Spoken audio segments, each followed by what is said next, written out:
whether it was the hard work of Laney and the group to get IndyCar's attention, or a combination of that being lucky. Who's to say really how that measures up against him? But I will tell you that the persistence of Laney, the big low vision, I think it's a perfect market for IndyCar content. Because it's about entertainment, and this is one of the cities that's part of the entertainment. It's one of the entertainment capitals of the world. It's definitely one of the party capitals. Yeah. So.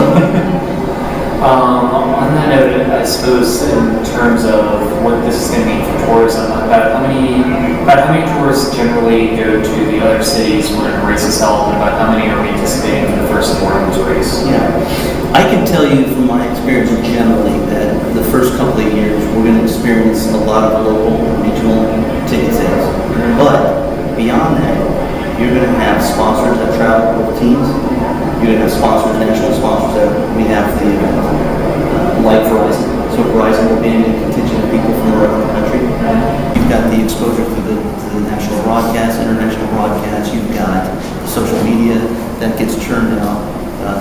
You've also got, obviously, the print, people like yourselves. It just really, the exposure for the community is going to be tremendous. We want to be here for the reasons that I mentioned earlier, that IndyCar has a strategy to be in the right markets, the sort of sexy, fun, and more major markets.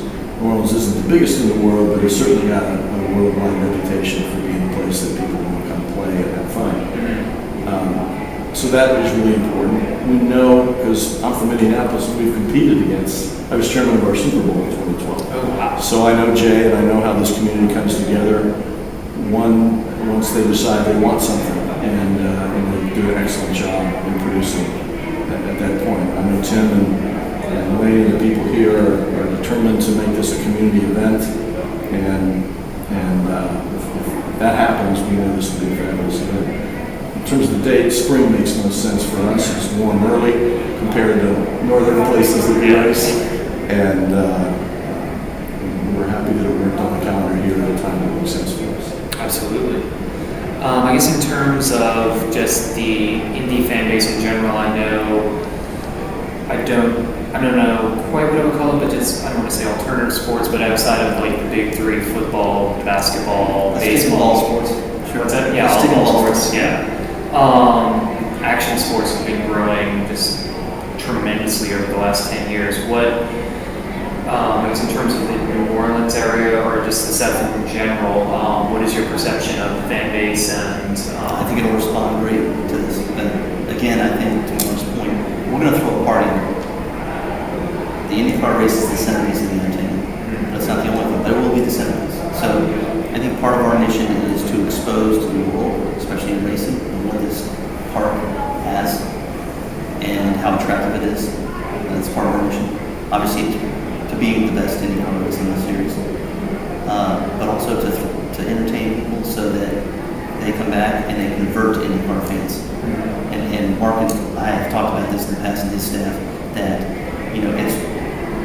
it's a mission to get people to come out and see the event, and it's a mission to, once they're here, is to convert them throughout the entire season to watch on television. So this is a mission that's a collaboration of a lot of different things. So I think we'll be delivering. I think the market's going to respond. Absolutely. One of the reasons that Verizon became the title sponsor of the series is that they wanted to begin to tell the world that they're not only a telecommunications company, but they're a technology company. And they recognize that this is such a data-rich environment. Racing is technical. Lots of STEM programs for kids are driven by access to cars. And so it's a very rich data environment. We bring in the equipment that allows fans access to that and teams. And Verizon is really important to us in the transmission of that data to those populations. Okay, very cool. Yeah, I know particularly they've introduced that to a lot of other sports recently for tracking. I know they've done it with track and field, and I know they do it with a lot of board sports as well. So you have MIT graduates that are in pits working these cars. This is a very cerebral sport.